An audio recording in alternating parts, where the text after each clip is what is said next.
भारत ने मालदीव को एक और ऐसा झटका दिया है जिससे मालदीव कई सालों तक नहीं उभर पाएगा। और मालदीव के प्रेसिडेंट का भारत से दूरियां बनाना मालदीव के ऊपर ही भारी पड़ चुका है। और भारत ने मालदीव को इस बार ऐसी जगह पर चोट पहुंचाई है वह कई सालों तक दर्द देने वाली है, क्योंकि अभी तक तो भारत के द्वारा मालदीव को एक्सपोर्ट होने वाले कुछ फूड प्रोडक्ट पर ही रोक लगाया गया था। लेकिन अब भारत की तरफ से मालदीव के खिलाफ एक ऐसा कदम उठाया जा चुका है जिससे मालदीव के राष्ट्रपति मोहम्मद मुइज्जू की रातों की नींद उड़ गई है। पूरी अपडेट क्या है इस वीडियो में समझते हैं, लेकिन वीडियो में आगे बढ़ने से पहले मालदीव के खिलाफ भारत के इस शानदार कदम के लिए वीडियो को एक लाइक करके चैनल को सब्सक्राइब जरूर कीजिएगा। देखिए, अब मालदीव ने चावल, दाल और गेहूं समेत सभी अनाजों को तुर्की से इंपोर्ट करने का फैसला ले लिया है। यहां तक कि तुर्की के द्वारा मालदीव में चावल, दाल और गेहूं का ट्रांसपोर्टेशन शुरू भी हो गया है। और जो भारत अभी तक मालदीव की मदद करता आया था उसको मालदीव तेजी के साथ भूलता जा रहा है।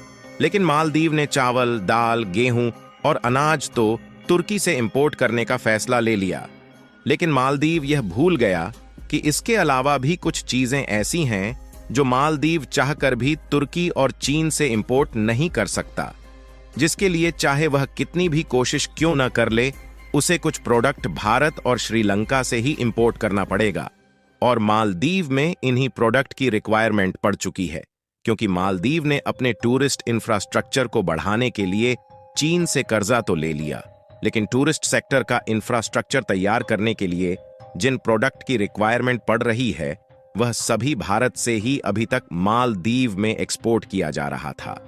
और अब उसी प्रोडक्ट को मालदीव भारत से सोर्स नहीं कर पा रहा, जिससे मालदीव का टूरिस्ट सेक्टर अस्त व्यस्त हो चुका है। दोस्तों, हम बात कर रहे हैं सीमेंट, स्टील और आयरन की, जिसके लिए मालदीव सदियों से भारत पर ही डिपेंडेंट है। और अब मालदीव ने चीन और तुर्की के साथ हाथ मिला के तो ये भूल चुका है कि कुछ प्रोडक्ट ऐसे हैं जो हम चाह कर भी चीन और तुर्की से इंपोर्ट नहीं कर पाएंगे। उसके लिए केवल भारत से ही मदद मांगना होगा।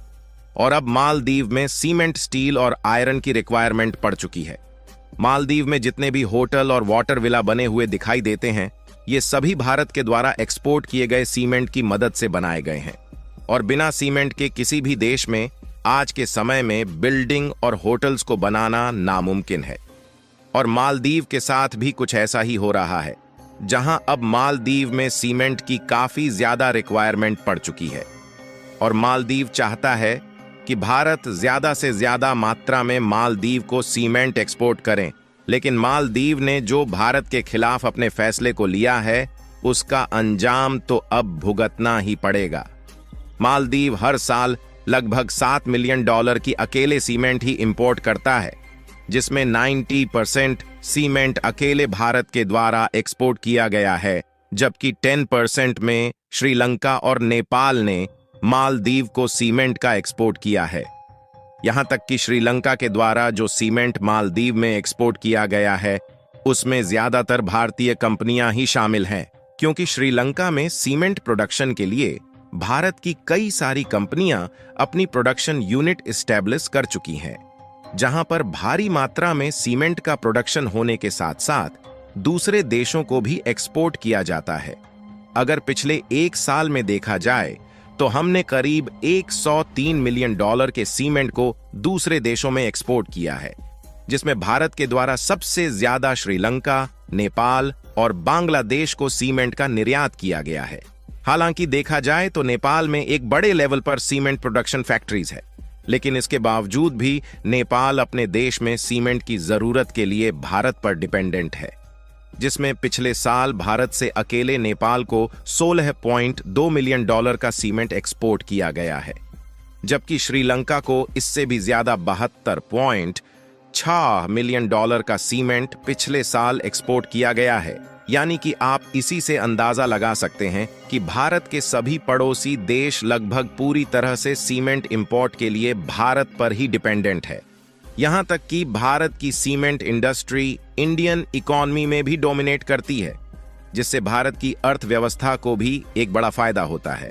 भारत के द्वारा दूसरे देशों में एक्सपोर्ट होने वाली सीमेंट कंपनियों में अल्ट्राटेक, एसईसी, और डालमिया जैसी कंपनियों के सीमेंट शामिल है। जबकि अगर मालदीव में भारत के द्वारा सीमेंट एक्सपोर्ट देखा जाए तो टोटल सीमेंट एक्सपोर्ट का एक बहुत छोटा सा हिस्सा ही मालदीव में एक्सपोर्ट होता है। लेकिन इसी छोटे से हिस्से से मालदीव में उपस्थित सभी होटल्स और वाटर विला बनाए गए हैं। और हमने आपको पहले भी बताया कि मालदीव अपनी टोटल सीमेंट जरूरतों का 90% हिस्सा अकेले भारत से इंपोर्ट करता है। लेकिन मालदीव ने चीन के साथ मिलकर जो गलतियां की है, उसके कारण भारत ने भी मालदीव के ऊपर अपनी प्रतिक्रिया को स्टार्ट कर दिया है। जहां पर बड़ी खबर यह है, इस समय मालदीव भारत से सीमेंट इंपोर्ट नहीं कर पा रहा है। इसीलिए मालदीव तुर्की और चीन से सीमेंट एक्सपोर्ट करना चाहता है। लेकिन अच्छी बात यह है कि चीन और तुर्की मालदीव को सीमेंट एक्सपोर्ट करने के लिए तैयार नहीं है।